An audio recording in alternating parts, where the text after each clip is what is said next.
আরে এখানে তুই কি করছিস? তুই এখানে একা কি করছিস? না আমি ওদের কাছে যাবো না। কেন, কি হলো? না ওদের স্বভাব ভালো নয়, যেখানে সেখানে হাত দিয়ে দেয়। বেশ ঠিক আছে, পশ্চিম দিকে বালির আড়ত আছে, ওইখানে মেন গেটে পাহারা দেখা। আমি একা যাবো নাকি? আমার কি ভয় লাগবে না?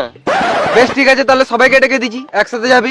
না না ওদের স্বভাব ভালো নয়, আমার কালকেই বিচিতে হাত দিচ্ছিল, আমি একাই করলাম। বেশ বেশ, তুই একাই যা যা।